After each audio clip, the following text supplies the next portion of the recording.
Quail's Knitting Nest. My name is Joy, and today I have the pleasure of having Kim with me. She is the owner with her husband of Red Rope Farm. And tell us a little bit about your farm and how you got to be Red Rope. Well, we started in 2004. We moved here and we got some chickens. In 2006, we started with sheep. So we got, I think, 4 sheep originally. Oh, yeah? Yeah, 5 sheep. And yeah. So you came with the intent of having the farm. Yeah, we lived in Northeast Philly in a condo. Oh, wow, what a change. Yeah. So we had gone to, Grange fairs and, different animal fairs and livestock shows, and decided we wanted some kind of sheep. And while we were still in Philly, we had done research on Angora rabbits too, because, you could keep them in a condo. Oh, I see. Okay. So I studied a lot about color genetics and, raising them, because we had a pet rabbit to begin with that wasn't in Angora, so we figured it wouldn't be that much different. So, but then we found this place. We wanted to stay within a certain distance from Philadelphia because we both still worked in Philly at the time. Oh. So. And that's a bit of a commute from here. Yeah. Dave he still goes into Northeast Philly. He works at the airport. He goes in maybe twice a month now, but up until 2021, I think he was still going in 5 days a week.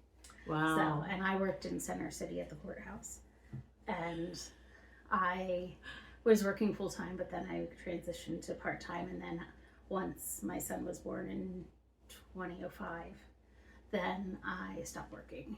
So we started with the sheep, and we got Tunis.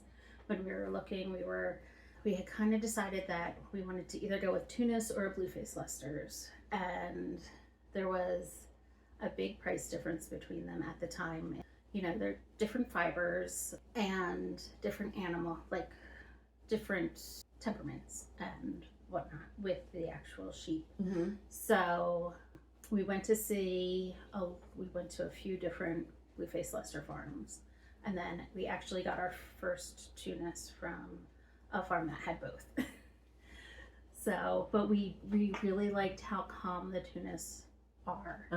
That they are a great dual-purpose breed, and also that they're really good foragers.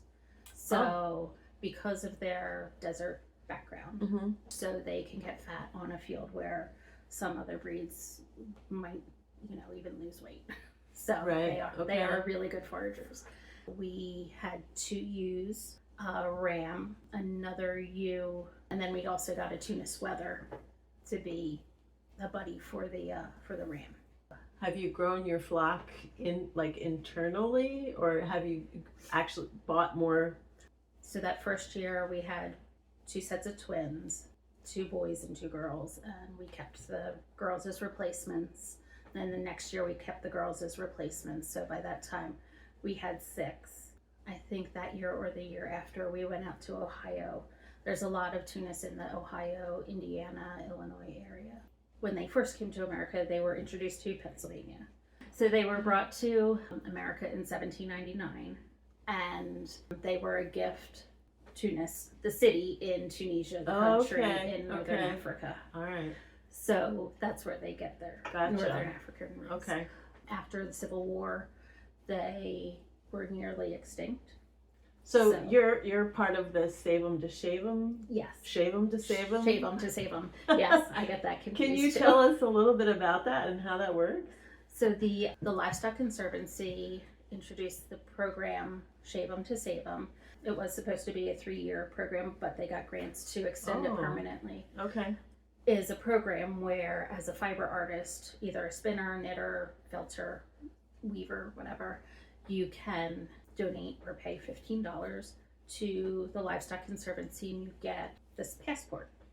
There's a page for each breed that's on the list of the Livestock Conservancy's conservation list of American breeds.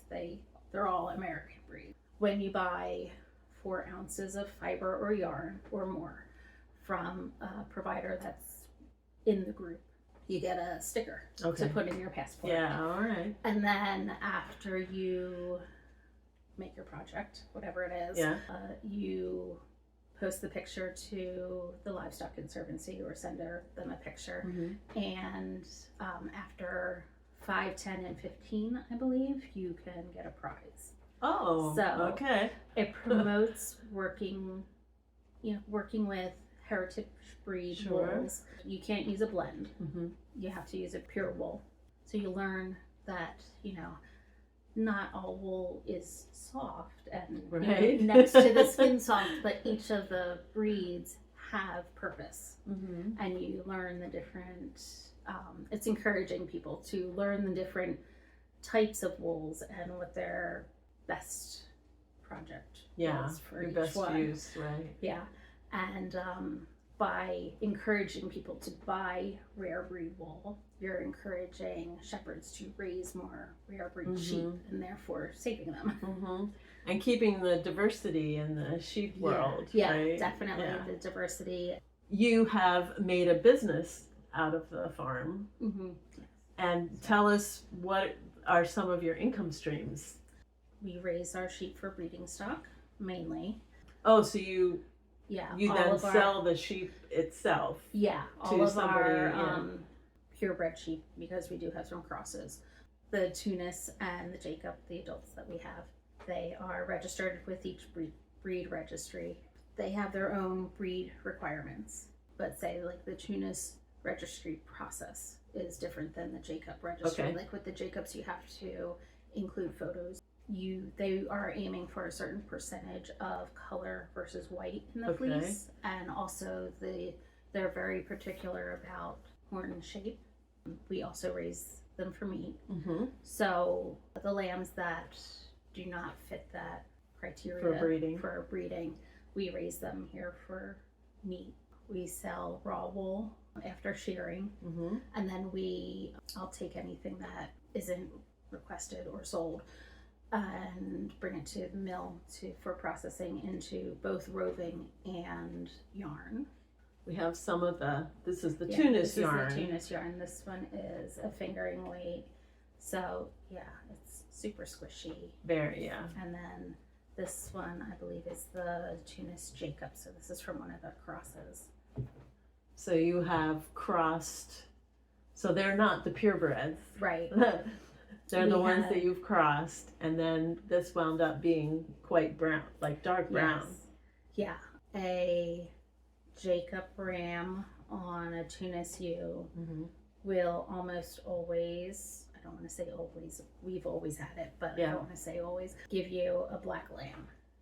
And usually they have the Tunis markings, which means they'll have a white spot on the top of the head and a white spot on the tip of the tail. Now the yarn itself feels very similar. Jacobs have more variety in their fleeces. Like we actually have both varieties in our flock. We have a couple that have very lofty and dense fleeces, and a couple others that have a little more open and drapier fleeces. But the Tunis has a lofty, very bouncy. Yeah. And then you make other things as well. Like, so when did you get involved in the soap making? I started doing soap in, I think, 2012. I decided to start making it for us. Just for your own personal use? Yeah. My hands were super dry. So I was like, a couple friends made soap, and I thought, I can do that too. So I started making soap for us, and then I liked it, and it really worked. When I first started making soap, I used water in it. So when you make soap, you use a fat or an oil, and then you mix your lye in your water, and then you mix it all together, and that's the soap process. You can substitute the water with anything. Milk is the most any popular. other liquid. Yeah. So I started making goat's milk soap, and then later sheep's milk soap too. People started asking to have some, so I was like, oh well, hey, let's include this. You got some demand. Now you have to make some supply. So this is a shampoo bar. I know not a lot of people know that you can even have a shampoo bar, and I learned about them I don't know how many years ago, and then when I saw that you had them, I got it. And I especially like that it has the charcoal in it because of my white hair. Does it help? It helps with that yellow brassy color that sometimes I develop, and the charcoal helps keep that at bay. Okay, that's so good to know, because I love this for that reason. Okay. I put it in there to help with residue, which I guess styling residue or environmental residue. So it's good to know that it also has. It does. Yes, you can put that on one of your marketing. A lot of people like it because it's easy. You can just grab it. You don't have as much waste. Right. You're not throwing out the plastic bottle every time you're done. Yeah, and they do last a long time. They do. I usually cut my bar in half, and then because it's more manageable in my hand. Yeah. And they last forever. I found you at a craft show. You had this big table with all of your wares on it. And so when did you start doing the craft show circuit or the festival circuit? I think I started probably 2012, 2013. Oh, so you've been doing it a while. Yeah. I started with a couple local craft shows, and I had like one single table with some, I think, soap that a friend made, and I bought and I felted it. And then I had some of our wool and then some paper crafts that I did. And then I had more wool over time. I think at my first New Jersey Sheep and Wool Festival, I had maybe one table on my little booth there. And I had some soap and some wool. And, now I have a whole booth with lots of soap and lots of wool and roving and lambskins. Lambskins. That's another product that we do. So when we raise our meat lambs, I have the lambskins sent over to the tanner, which is in Quakertown, the same town that our butcher is in. Oh, okay. And so they tan them, and I sell the full size hides, but then sometimes I don't. Where's the little baby one? Yeah. Oh, and so I do little baby lambskins. Mini lambskins too. It's so cute. Sometimes we get skins back from the tanner that aren't quite, aren't like that one there had a leg missing. So some of them have blemishes where they have to remove part of it, or some of the wool might be missing because of whatever. So I found different ways to use the. And then you have these little guys. Yeah, they are hand and foot warmers, reusable hand and foot warmers. And the lambskin is a great insulator. So you can put them in your gloves, either on the palm or on the top, or you can put them in your shoes. And these are great in dress shoes because they have a thinner profile. Yeah. And then these are the thick ones. Yeah, they keep your hands warm, your feet warm, and it's a great unlike idea. The disposable hand and warmers. You said these are washable too, they right? Are. Yeah, our tanner processes all the hides to be machine washable. So you can hand wash them or machine wash them. And then your table has all kinds of stuff. You make skin balm, you make sore muscle rub, and lip balm, and usually everything it's because I needed something and I decided to make it yourself. Yeah. And you're an excellent photographer. She has cards and calendars and constantly posting on Facebook these awesome photos. Thank you. Yeah, I've been taking photos since I was in high school. You definitely have an eye for it. And you also have the best sense of humor. Your captions are really funny. Most of the time it's like, Why don't you tell us what you're wearing? This is the Starshower cowl, It is started like a triangle shawl. Thank you. And then once you get to about this long, then you connect it in the back and then work it in the round. Yeah, and it's Let me hold great. it up to the camera a little bit. I don't know if you can see the texture in there, but it's like sections. Yeah, that it's repeat. knit purl section and then a lace section. So yeah, Very pretty. it's nice. It would work great with variegated yarn like this or a solid color. And I believe there's 2 sizes. Like this is a shorter size, and I think you can make it even longer. Okay. Yeah, but it's great to just put it on and not worry about it falling off Right. during the day. So you can wear it and, you know, carry on with everything you're doing. You don't have to constantly readjust your shawl, Yeah. whatever. Do you remember what the yarn was? It is from Bad Sheep Yarn, and I think it's just the sock or the fingering, and It's really they pretty. they have really soft yarns. And Marcy, the owner of Bad Sheep Yarn, is, you know, fantastic at creating colorways. Yeah. Well, I am wearing a cardigan. It's called the Grand Coquelicot, and this And is it's beautiful. made out of your That's yarn. beautiful. Yeah. And I'm so I excited when you posted really, pictures of it. I really like.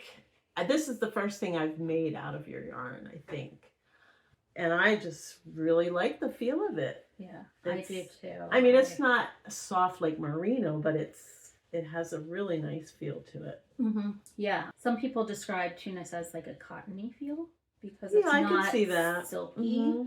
But yeah, it's warm. It's soft, and Yeah. I mean, it, like you said, it's not gonna feel like a merino, but it's gonna hold up a little bit more. Yeah, than it's a nice merino and woolly, too. and it's a 2-ply, so I was a little surprised at how well it showed the stitch definition, but it picked it up pretty nicely. Yeah, Tunis is really known for doing well with stitch definition and cables.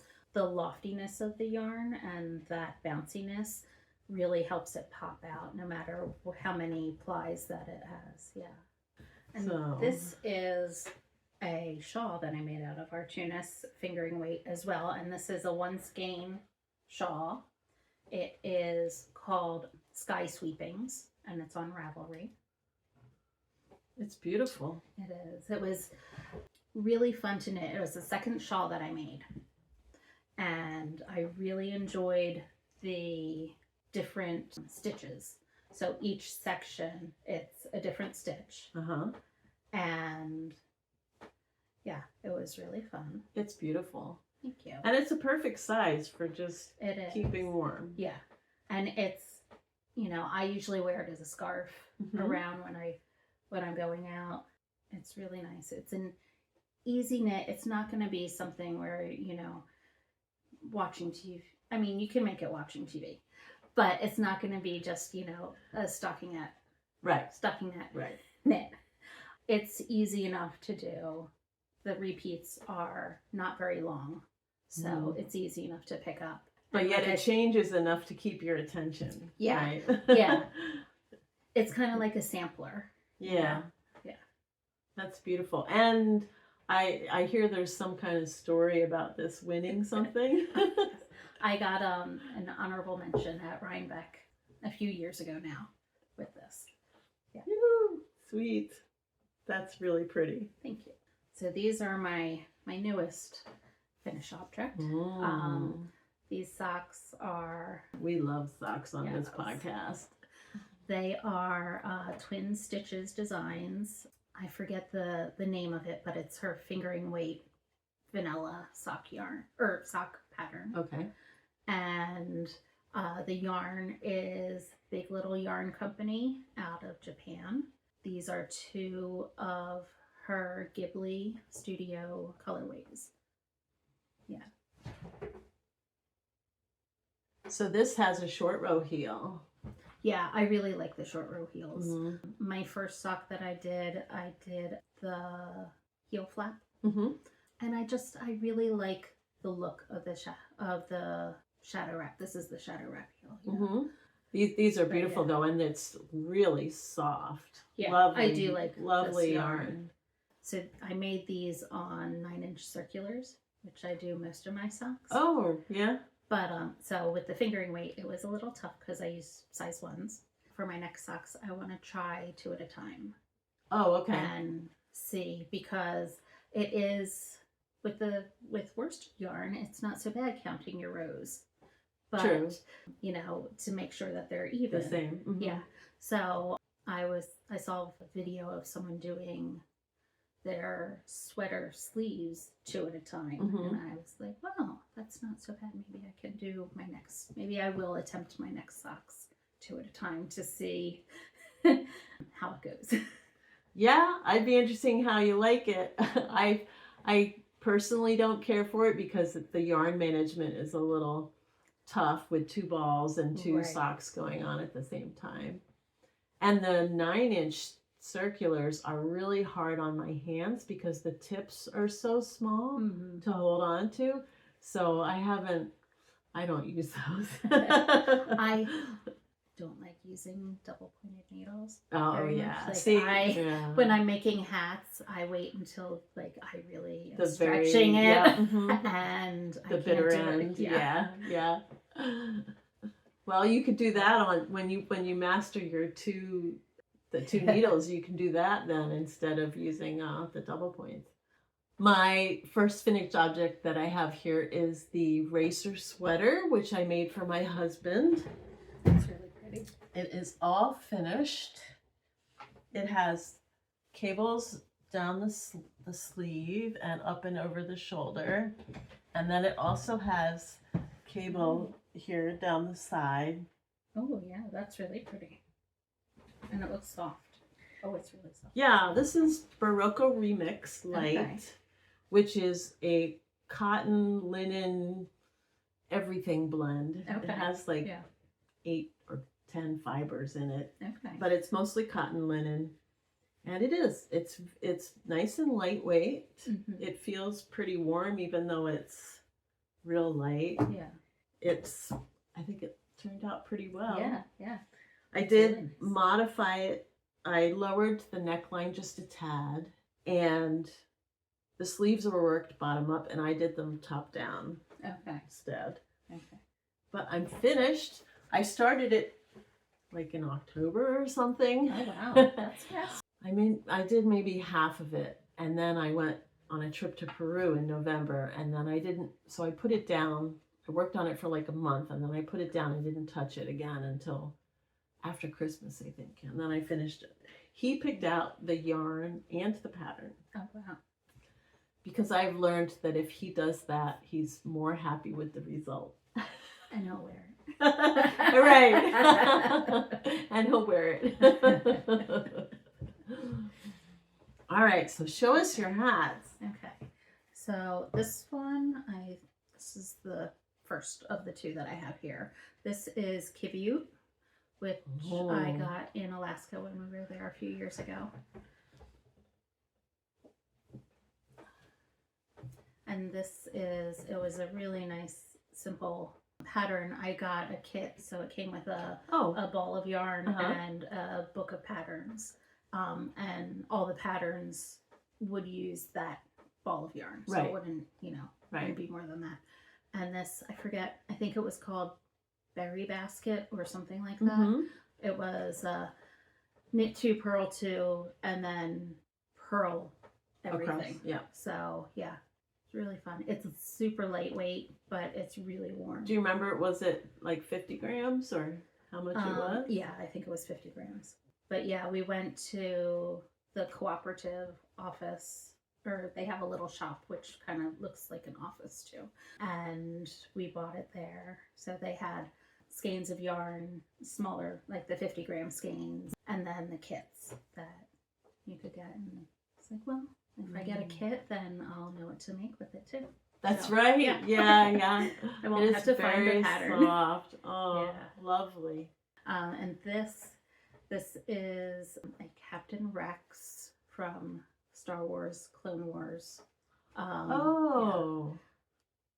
Yeah. Okay. This is, and I'm not going to pronounce the name of the designer well enough. She's a Russian designer. Okay. Yeah. So, but yeah, she has a sweater too that But I would like to make, but I'm not sure. I got the yarn from a shop in Lisbon. I ordered it because it's an Irish Donegal singles, but that was the only place anywhere I could find the same colors. Oh, And, okay, yeah. So I couldn't find this yarn anywhere in the U.S. Wow. at the time. I was looking for the same colors that she used. And, being in Europe, I figured I would look in Europe, and I found it in Retrosario Pomar shop in Lisbon. Right, okay. So, yeah. So you have a Russian design using an Irish yarn that you bought from Portugal. Yes. So, yeah. And I adjusted the pattern a little bit. I made it a little shorter because there were the cuff was longer, about an inch, and there were a few rows of extra white in here. But I liked the fit of it being a little shorter. So, yeah. This was fun. It was a challenge because it was my first time knitting with singles and more than 2 color changes per row. So I had done stranded color knit before, but only with 2 yarns. Yeah. So this has 4 color changes across That's this area here. Yeah. And trying to keep all of them and trying to figure out which one should go in front of which, for color dominance and But it was a fun knit, very fun. Since you mentioned that it's a Star Wars theme, that seems to be a thing in your house, Star Wars, I take it? Yeah, we're Star Wars fans. Because you also have soap, Yeah. right? Tell us about the soap. So we, my daughter and I came up with 4 different Star Wars planets that we made into soaps, and we tested probably about 20 different fragrances, and we blended the fragrances ourselves to kind of get the feel of those planets.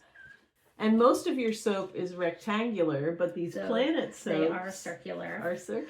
And they're the only soaps, well, besides one other soap, that are colored. Oh, okay. So all of our other soaps get their color from their ingredients for, whatever reason, like the charcoal for the cleansing. These are all colored with clays and spinach and spirulina powder and So natural dyes. Yeah. Oh. So we got greens and blues and whites and orange and purples. Cool. Cool. My next finished object is a sweater I made for myself. This is called Mauresque. I forget the designer's name, but I'll put it down here.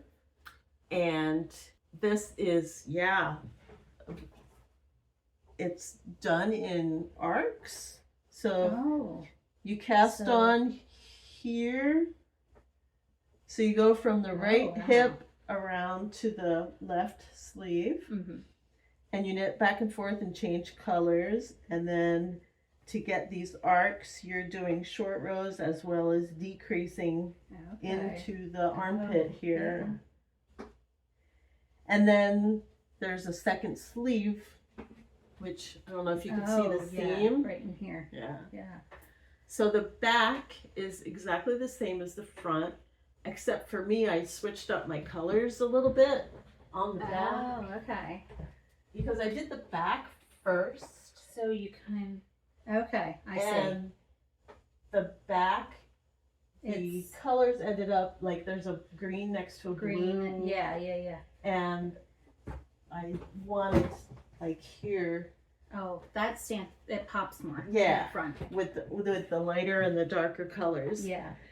And because I used size XL, Okay. which had, you can see it on the back. It has a strip of green and then it changes color right away. Or that's Okay. the other side. Strip of green. And right here. very, Yeah. very tiny strip of green before it changes color. Okay. So on the front, I just kept going with the green and then pushed the color change. So it gives a nicer dynamic as it goes across. And I wasn't going to reknit the whole back just to change my colors up again. Anyway, so I got this yarn at Knitter's Day Out last year in Harrisburg. And it's from Tamarack Farm, Sheep and Wool. And it is a merino, it says bamboo, but it's silk. It's a merino silk blend from their yarn, the sheep raised on their yarn. They didn't say what kind of sheep they have, so I don't know about that. But all of these colors are something on black. Oh, okay. So the pinky color here is the peach on black. Okay. From this tag. And this is purple on black, pumpkin on black, olive on black, and then blue on black. Oh, okay. So obviously they have dark fleeces. Right. Yeah. And they mixed it with silk for whatever reason. And I had 6 skeins. So I had 2 skeins of the green, the olive, and then 1 skein of each of the rest. Okay. So I had a photo of all the yarns, and I was looking for a pattern that I could use all the different colors. Right. And I saw this pattern and I was intrigued with the shaping. Plus, I like the fact that the stripes are vertical. Yeah. I think it's kind of flattering. Yeah. And I it like was them too. And I like the curve at the top. Yeah. It was fun to knit. And it was quick because it's worsted weight yarn. And I did run out. So I went through my stash and I found this gray to go with it. So I did the cuffs and the collar in the gray, plus I had to do a stripe of gray in the second sleeve. Nice. And I had like this much of the green left, and all of the other colors I used completely. Oh, wow. I'm not crazy about the pattern itself. It didn't come with a schematic, and in the picture, actually it turned out much longer than I thought, and I'm so happy that I cut off. I made it intentionally about 4 inches shorter than what the pattern called for. If I could,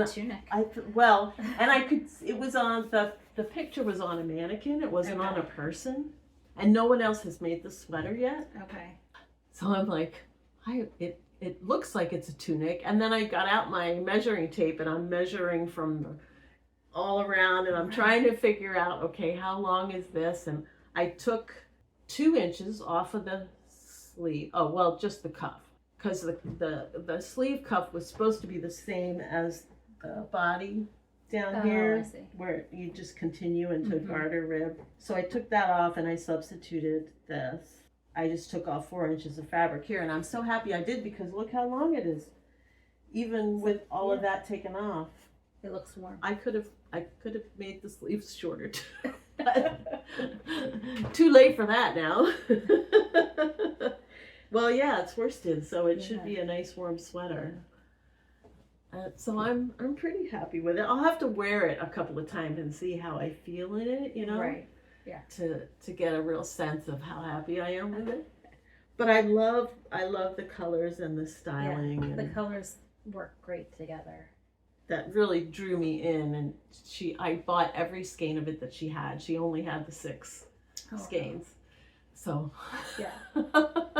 there's no going back and getting more. But it's a great example of how, you can dye darker fleeces too. Yes. You don't need a white or a light colored fleece to dye. Yeah. And sometimes it makes it so much more interesting. You get a deeper color when you're over dyeing a darker yarn or wool or yarn. Well, you have a couple of whips here too to show us. What's this one? Okay. So this is the High Hopes shawl. So it is a mohair lace and merino fingering weight. And I have it backwards. So here's, I don't know if you can see. It's super soft, and Yes. I really like seeing how the two yarns are working up individually. Mm-hmm. And I wanted to find a pattern where I wasn't knitting them together, two at a time. So yeah, I'm excited to see how this will end up. So the fingering, what size needle are you using, do you know? The fingering's kind of loose, maybe a 4? It is a 4. Yeah, so size 4 on the fingering. So that's loose, and then the lace weight mohair is even looser and really like ethereal and lacy almost, even though it's not a lace pattern. Right.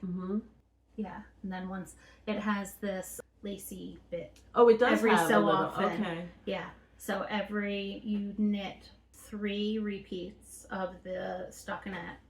Yeah. Yeah, the stockinette And the and dark then green. and then A the row of garter lace. Oh. in the tan, and then you repeat that 3 times, and then you come down here and you have this lace bit. Oh, so here. the lace bit isn't every stripe, it's every... No, it's every 3 to 4. Okay. So I think it changes with each one. We have 1, 2, 3 here, and then 1, 2, 3, 4 in this section. Okay. So it keeps getting spaced out. Yeah. This is going to be lovely. It's really soft. Yeah, I really like this. And it's been on the back burner for a couple months, or a few months actually, probably since the summer, because I did the socks and I've been working on this blanket for a while. Oh, yeah. So I will get back to that soon. High hopes. Like I'm a green and blue person, but I liked the tannish color, and I think it will make that green pop. Oh yeah, for sure. And then we have this. Wait till you see this. This is been on my needles for at least a year, probably more than that. This is my first brioche. First brioche. So with each new project, I try to learn a new skill. And yeah, I wanted to make a blanket, and I wanted to make it, interesting. Well, it's interesting, So, all yeah. right. So I found this, and this pattern, you can make it as wide and as long as you want. You just, so each, You these add are the on repeats. the repeats. Yeah. So you just add on more repeats, and it has on the little section on, cast on stitches, how wide do you want your blanket? This is how long to cast on. So yeah, but this is about 40 to 45 inches wide when I pull it out, just enough. And yeah, so far it's a couple, maybe 2.5. I Yeah. don't think it's quite 3 feet long yet. Yeah. I was going back and forth. I wanted, 2 alternating, 2 nice colors that went together. Right. And you know how they say take a photo in grayscale of your colors? Yes. Well, when you take a photo of this in grayscale, They look the same. they look the same. But there's totally different color families that they look good together. Yeah. So, Yeah. yeah. Well, they definitely pop, even though they may do that on the grayscale. Between the gray and the pink or whatever this is, it's enough contrast. It's gorgeous. Yeah, and it's wool. I think I got it from knitpicks.com. Valley yarn. Oh, yeah. Which I was looking for like a coral color, and I wanted wool. So this is the coralist pink that I could find in wool, and I wanted something that was affordable for a blanket size. Sure, yeah. They're 50 gram little balls. 100% extra fine superwash merino. It's really luscious. Yeah. It is nice. I'd be interested to see how it holds up. Me too. I hope it's, you know, if it were regular merino, I'd be afraid of the pilling, but the superwash process might help prevent that. Yeah. And like at the very end, the very beginning, you can kind of see a little bit just from, right. You know, having it on my lap while I knit, but it's not that bad. Mm-hmm. And I think it'll be good. You know, as a throw blanket. Yeah. Let's see. Last time I showed this in progress, and I have one done, and so I have a half finished object. Oh, I saw a photo of these on Instagram. Yes. You know Justin Clement from Pottsgrove Manor? Mm-hmm. Well, I joined the tailoring brigade at Valley Forge Park, and he, up until this past year, he was kind of the head of the tailoring brigade there. Okay. And they requested some stockings for their rangers when they dress up. Mm-hmm. So this is my first stocking.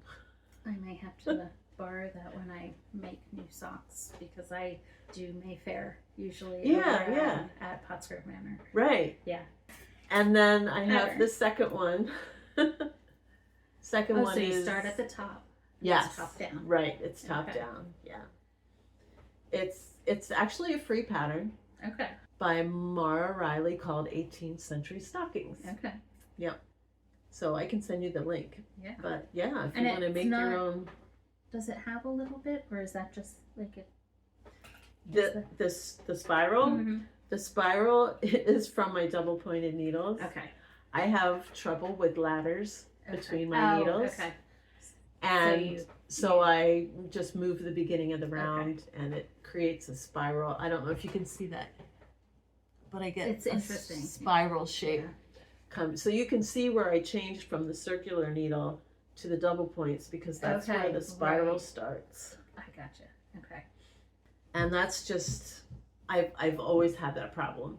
And one of the reasons I like the double points is it's easy to change the round when you're going around. Okay. Because I get the same problem when I use the two circulars. Okay.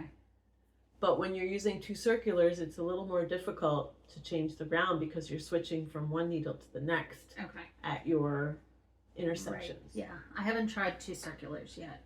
Another method I like is what they call the traveling loop. Which is just one long needle and you pull out a loop. It's kind of bizarre, but yeah. So you just pull out a loop and you knit around till you get to the loop, and then you pull out another loop on the opposite side or whatever, and you just keep going and going that way. And I've done that sometimes. Okay. But I don't have a lot of long needles that I can use that with. Plus you also need those really bendy cords for that. Yeah. Now these double points are carbon fiber. Oh. So they are metal, but they're they have a little bit of texture to them, and they're warmer because it's not the straight nickel. Yeah. And so I really like these. They're called carbons with a K, carbons. Okay. So I have started a red hat. Have you heard about the red hats? I have. So this is the beginning of my red hat. There's a pattern called Melty Ice, which is a red hat pattern, which has kind of a pointy top, but I don't care for the shape of that hat. Okay. So I just did my own thing, and I started, I think it's knit bottom up, but I'm doing mine top down because I wanted to start at the top and then just use up my ball. Mm-hmm. So I'm going to make the ribbing as long so that it can flip up, and I'll just go to the end of my ball. Okay. I do want to put a tassel on it. So at some point I'm going to take the other end and make my tassel. And then go to... and then finish the hat. So I'm doing increases at 4 points. Oh, gotcha. The pattern, the Melty Ice pattern is like, it has 2 sets of increases that come this way. And it gives the hat, I mean, once you put it on your head, it looks normal, but it gives it kind of a funny shape. So I was like, So I'm kind of doing my own thing with this. And I am using Cascade 220 Superwash for this, which I had in my stash, so I didn't have to go buy yarn or anything. And I just cast this on like 2 days ago. It's very quick knit. It looks it. Worsted. I have one final whip. Was that bag from Raina? Yeah, this this So is cute. 2023 New York sheep and wool. And this is also a half finished object. So this is a That's sock. pretty. And I am using the Crazy Zauber ball Oh, okay. for this sock. I just like it. finished this one, I think this morning. So I haven't even cast on for the second one yet. And of course they will be two completely different socks Okay, I was because gonna it's a ask. crazy, Oh, yeah. there's no way to roll out to the next color or anything. It's Right. just random. So, and these are going to be for my niece, Taylor. She requested colorful socks. So that's They what are she's colorful. getting, colorful socks. So I've been buying Kim's yarn for years, a little at a time, like 1 or 2 skeins, till I got enough to make the sweater. Right. And then I had some extra, and I've put up videos of both of these when I did the dyeings. So this one was the avocado dye, and this I saved avocado pits for like 6 months in the freezer, and then I did my big dyeing experiment. This was during COVID. Okay. Now, I haven't, because I don't like avocados. I'm like the one person in the world that doesn't like avocados. Do you use the pits whole, or do you have to grind them or anything? You can use them whole. I cut them in half. Oh, okay. And you can also use the skins, but I didn't use the skins. Okay. And I had read that with avocados, you don't need to use a mordant. Oh. However, I wonder, having seen these dyes, if Right. I had used a mordant on this, if it would have been a much brighter red. Okay. Because the color of the water, the dye, was blood red. Oh, wow. But it came out like this Peachy. dusty rose, whatever. Yeah. Which is great, and my daughter's, like one of my daughter's favorite colors, and I made her a sweater out of this. Okay. And then when I retired a year ago, and one of the first things I did, I had gotten a natural dye kit for Christmas Okay. years and years ago, and it was sitting on my shelf. Mm-hmm. So one of the first things I did was I pulled it out and dyed some more of your yarn. It looks great. So The this- Tunis takes dye. Yeah, Great. it's amazing. Yeah. Because I've heard stories about how a lot of wool, they want to use the acid dyes because it brings out a deeper color. Mm-hmm. But for this little experiment that I did, they were vibrant. Yeah. This is logwood. Oh, okay. This is cochineal. When I tried cochineal as well, it came out a fuchsia color like that. And we have hard water, which I'm sure you do too. Yes. Mm-hmm. I was wondering if the water hardness had anything to do with that, if I used distilled water. So one day, when When you have some free time. to experiment, I'm going to try it with distilled or even rainwater and see. Plus, the pH of the water affects it too. Yeah. And then this was Osage. Oh, that's really pretty. I haven't seen yarn made with Osage yet. And you use the shavings, right? Is it Whatever or chips? came in the kit. Okay. I don't remember. I know you don't actually use the Osage oranges. It's Right. the wood. Yes. that we use. Yes. So, yeah. Mm-hmm. Yeah. Oh. So yeah, I was really impressed at how vibrant the dyes came out. What kind of mordant did you use with those? Did you Alum. use alum? Okay. Mhm. Yeah. When I did experiments with natural dyeing, I used alum too, and everything came out super bright and brilliant, and yeah. Yeah, because after my experience with this, I wasn't expecting much. Right. But wow, what a difference it made. That's so yeah, cool. and alum you can get anywhere. And I brought this to show you as well. Okay. Have you heard of this magazine, Farm and Fiber Knits? No, I haven't. It started as once a year Okay. magazine. So this is the third year. The first 2 years it came out once a year, and now this year they're doing quarterlies. Oh, cool. So this is the first quarterly that came out.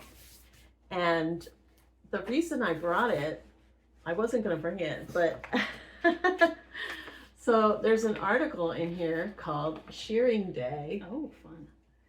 And it's an excerpt. I haven't read it yet. It's an excerpt from a book that this woman wrote, Helen Wybrow. The name of her book is called The Salt Stones, Seasons of a Shepherd's Life. And I just thought that would be right up your alley. Yeah, I actually just scheduled shearing this morning. Oh, did you? Yeah. When is it going to be? February 28th. Okay. If the weather hasn't broke, we might do it on the 7th, but I'm hoping for the 28th. Okay. Because our lambs are due around March 28th. So we always want to try to give them about a month in between. And you usually have like an open day at the farm when you do that, right? Yeah, we do. So it'll probably be around 9 or 10 on the 28th. And people are able to come and watch. Yeah. Which I did one year. Yeah, that was fun.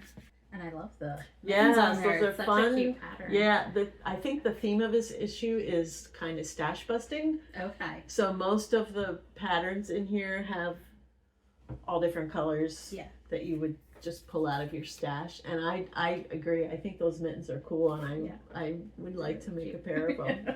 But you have some of this yarn to show.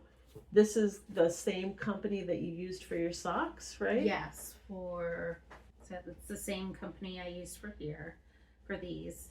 It's Big Little Yarn Company, and she is in Japan. She just moved to a new studio, so this was the first yarn dyed in her new studio. But yeah, super soft. These are both, I believe these are both Merino. They're DK Merino. 100% Superwash. Yeah. And then this other yarn is more local. Yeah, that's a local. Valerie is in Lancaster, and this is a self-striping yarn. So she's been getting into self-striping, and I really like this. She knit up a sample of it, and yeah, I liked the blues and it's like a little golden, not quite yellow, but tannish golden. Dark blue and light blue. Try to do some socks or something with that one. But this is fingering. Yeah. I might do the 2 at a time with that one. Oh, okay. Yeah. Try that out. The last thing I wanted to talk about, I forgot to bring my information with me, so I'm going to wing it here. But I'm doing a Lenten mystery knit along. It's a shawl that calls for 2 colors. Okay. And I think these 2 would make perfect pairing. Or even this one, which is, so this is real dark brown, and then this is like a not quite as dark. It's still dark brown, but it's not quite as dark. Yeah, those 2 are both the Tunis Jacob. This one was from 2 dark girls, Opal and Ophelia, and then this one, I think this one this was from our lamb's wool. So this was Kira, and we also had Kilora and Quail before we sold them to a farm in New York. So Kira is spotted. Kilora is black. No, she's the Tunis colored, and Quail is black. So you had a mix. Yeah. And then all that the one was all the black. Yeah. And then because they get sun bleached in the summer, it's kind of like a chocolate color. Oh, it's beautiful. Yeah. It's beautiful. But these 2 are definitely closer in the weight. Yeah. This one's a little heavier. Yeah, and that one's a little bit more rustic. I was using a new mill, and it looks almost like hand spun. It's got the 2 different it's really plies interesting. are different. Yeah. He said he thought the cross would be more Jacob and it felt more Tunis. So after spinning, he was like, I should have done it a little you know, adjusted the the machines a little bit more. So because it's more lofty, and he was expecting it, I think, to be a little more drapey. Okay. But yeah, I think those would work great. I actually just saw a shawl on Instagram. I think it was Five Sisters Farm. And it was this beautiful scene on the shawl. You have to look it up, or I'll send it to you. Sure. But it was, I think it was a little darker of a, like a cream or off-white, and a dark brown, and yeah, it looked beautiful. Oh, so yeah, neat. those colors will look beautiful. Well, my shawl is, so it's Lenten. It starts Ash Wednesday. Okay. The first clue comes Ash Wednesday, and then the 6 Sundays of Lent, another clue drops. Oh, okay. Each of the 6 Sundays of Lent. And if you keep up during the course of it, then when Easter hits, your shawl should be finished. Okay. And it also has scripture reading and a meditation for each day. So there's 40 days of scripture and meditation for the season of Lent that comes. So on Sunday, you get the clue for the week plus the 7 days of meditations to go for the week. And this shawl is textured. Okay. So it has texture patterns, knit purl patterns, and then there's one section of open work which calls for the contrast color. So you have mostly whatever 80%, 90% one color in the textured patterns, and then the other 10 or 20% is like a stripe of open work in the other color, the contrast color. And it's crescent shaped. So instead of being a triangle, it goes crescent shaped. Yeah, that'll be fun. I've never done a knit along or a mystery knit along, so that's exciting. I want to let the viewers know it's available on Ravelry, and I have a coupon code for you to get it for free, which is just for watchers of the podcast. If I remember correctly, I'll put it in the bottom here. QKN for Quail's Knitting Nest, capital Q, capital K, capital N, 2026 is the code. And if I get it wrong, I'll still put it down here in case I got it wrong. So you can get the pattern for free for watchers of this podcast. So that's coming up soon, 2 weeks, I think. Yeah. Because Ash Wednesday is in February 18th. Yeah. All right. Well, thank you for joining us today. If you have any questions for Kim, I will put her information in the show notes underneath, the link to her Etsy shop. Do you have any other links that you want to share? I'm on Instagram and Facebook, and we do have a website. Okay. We have all of our e-commerce goes through Etsy, but if you want to learn about our flock or anything else, we have some articles and our blog, which I haven't updated in a while. We have that on our website. I do have a YouTube channel, but again, I don't update it. Okay. Anyway, I'll put all of her information in the description box below. And if you have any questions, drop them in the comments here, or you can message Kim directly and let us know what you think. Yeah. Well, thank you. Thank you for being on. Fun. Yeah, it was fun. So everyone have a great, it's supposed to be frigid this weekend here. Yeah. Wind chills in the negative digits Fahrenheit. So everyone please stay warm. Bye. Bye.